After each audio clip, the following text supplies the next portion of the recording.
Hello, and welcome to another episode of Maximilian's DC vs. Marvel comic review. This is episode number 3. We will be continuing on today with the Justice League and Squadron Supreme stories, respectively. And I'm very excited to have you here. Please be sure to check out my other content because recently I've started a horror movie review as well, and I will be further expanding more into nerd culture as this channel grows and develops. So buckle up for the ride, and let's get into it. So I'm going to jump right in, and the first issue that I will be reviewing in this episode is going to be the DC side of things. Justice League number 3, released in January of 2012 in the New 52 storyline, written by Jeff Johns, artwork by Jim Lee, and inked by Scott Williams. So we start off this comic almost in a direct kind of continuation, because this is a continuing storyline here in Washington. We start off in Washington, D.C., which, as some may or may not know, that's where Wonder Woman is based. So the comic opens up with Stephen Trevor, who, if anyone's seen any of the Wonder Woman movies, knows that that's Wonder Woman's, love interest. But anyways, that's not really established in the comic at this point. But it starts off with him walking into a room, seeing some televisions with some news press going, and there's news press on Wonder Woman. This is still 5 years in the past, so in this part of the storyline, superheroes are not appreciated. They are not liked. They are not loved. They are considered more of a menace. So there's a whole bunch of rioting going along, and it's just she's being accused of being bad and dangerous, almost on par with supervillains. So Steve Trevor is wondering where she went. She was being held in the Pentagon at this location, and the soldiers tell her that, she just kind of saw something on TV that looked like a winged beast and decided to take off to go and fight it. So jumps over and shows Wonder Woman in the streets walking around looking for what she's calling a harpy. Greek mythology. She's very much a follower of Zeus and that whole pantheon, so it makes sense. And she's approached by a girl, and they have a really quick conversation, end up sharing ice cream together, which is really, really wholesome, really quaint. I like it, and, Wonder Woman has always been that feminine power, girl power kind of figure in the superhero universe, so it was very much on par for her. Steve Trevor ends up catching up with her and is like, "Where'd you go? What? Like, you need to get back to the Pentagon." And she's like, "No, I'm here and sent from Paradise Island to fight. I'm going to fight." And that scene ends with Steve and Diana arguing, Diana being Wonder Woman, and an army of parademons just show up in Washington, D.C.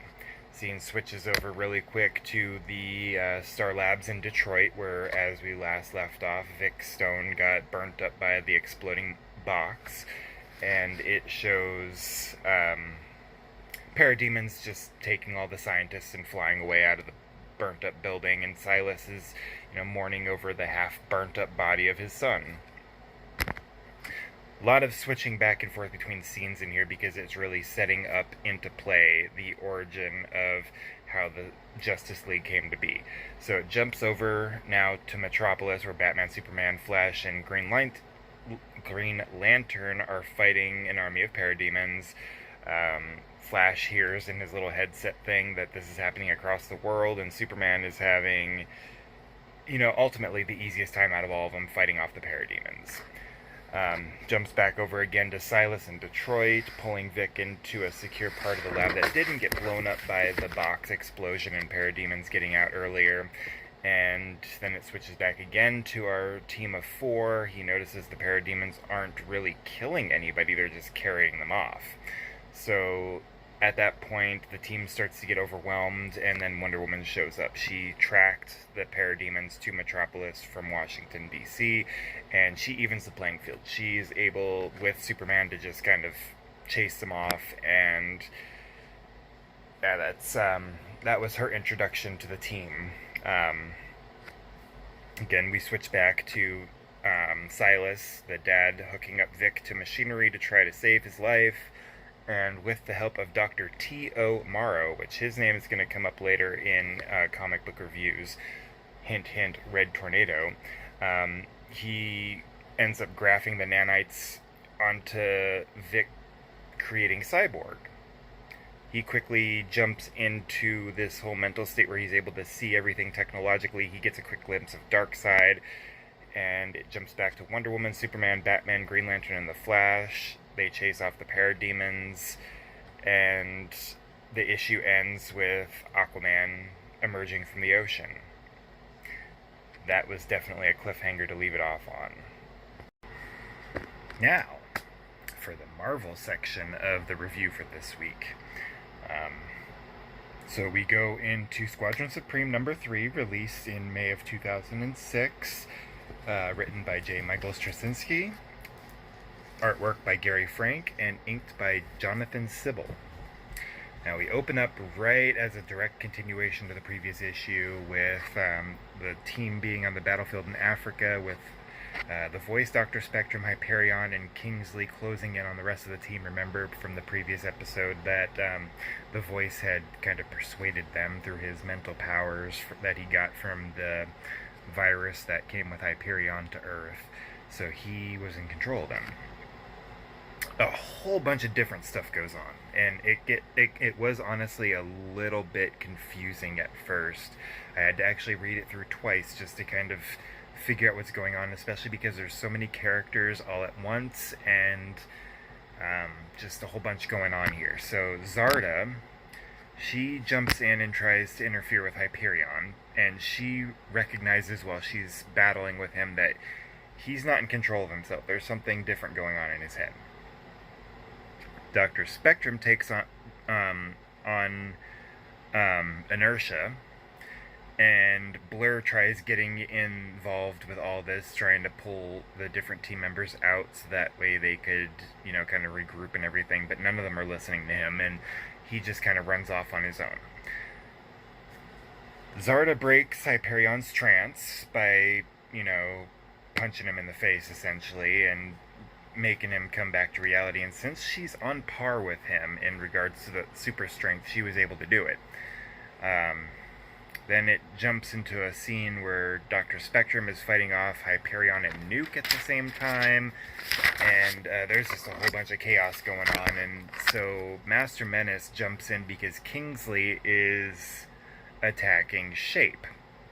And she's actually doing damage to him, even though he has the ability to almost like morph his body to kind of take that damage, but she's actually doing him in pretty good. So Master Menace comes in, he blows this substance in her face, and she starts like asphyxiating. It's this specific kind of compound that he made that dries up her gills, so she starts suffocating. Jumps over to Hyperion. He shakes Dr. Spectrum stupid, essentially, and he realizes when he comes out of his trance that Kingsley is dying because of their mental connection. He loves Kingsley, and she loves him, so they have that mental connection. And he bolts out, takes her to the water, gets her underneath the water, and fixes her, essentially. While that's all going on, Master Menace reveals that he has something up his sleeve to stop most of them. The only ones that he doesn't really have anything for is Hyperion and Zarda, or Princess Power. So Dr. Spectrum, he comes back, and he's about to fight Master Menace because of the fact that he almost killed his lover, and Blur shows back up with 5 new people. They're all native Africans, and they're glowing in an aura. They're all locals. They're upset about the destruction of the Americans that came there, and they explain in this conversation that they have that it was the Americans that armed the Voice. They gave him all of the power that he had to create all this destruction. Some big things that were said in there, and it kind of resonates with a lot of my personal beliefs, but they state that it profits the American interests to see Africa destabilized, and that America cannot afford a peaceful, united America. Kind of big, kind of real big, especially in today's, social economic climate. Um, this group of people that are locals, they turn away the Squadron to handle the voice by themselves, which they end up, going and ripping him to pieces. And they state specifically to the Squadron that Africa is off limits. Stay out.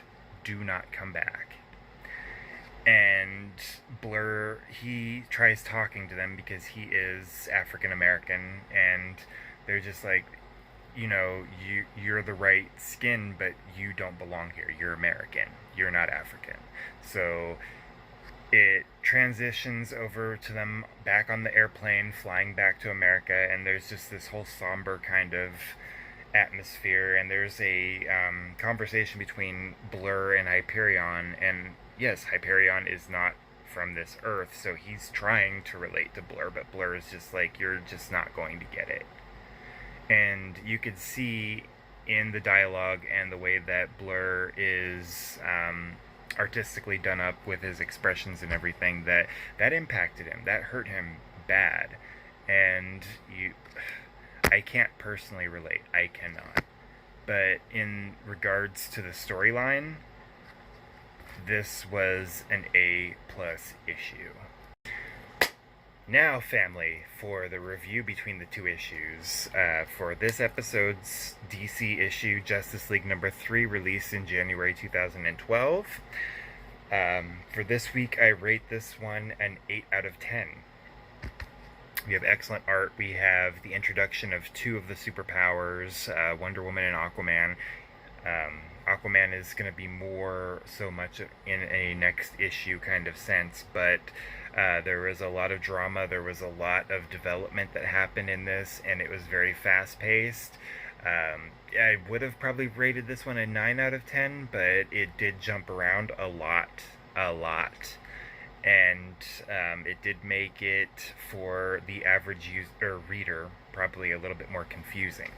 Now, my rating for the Squadron Supreme for this episode, issue number 3 from May 2006. Ooh, this one touched my soul. I'm going to rate this one a 9.5 out of 10. Again, remember, I am more of a DC fanboy. But this one, because of the stances and the social justice aspect of it, and just the in-your-face conversation and dialect that was happening between the characters, this one deserves props. This one deserves respect. So absolutely a 9.5 out of 10. Artwork was fantastic. It was a little bit confusing because it was jumping around, and there are a lot of characters to take in. But that aside, everything about this issue was fantastic. Thank you, my family, for joining me for episode number 3 of Maximilian's DC vs. Marvel comic book review. Stay tuned, as more episodes will be coming out, and we will be expanding soon into other superheroes, individual arcs, and other storylines very soon here. I do want to get through the Justice League and Squadron Supreme comparison before going on, but we will be expanding very soon, I promise you that. And keep your eyes open for more of the comic book review and some horror review videos that will be coming out very soon. I love you all and have a fantastic day.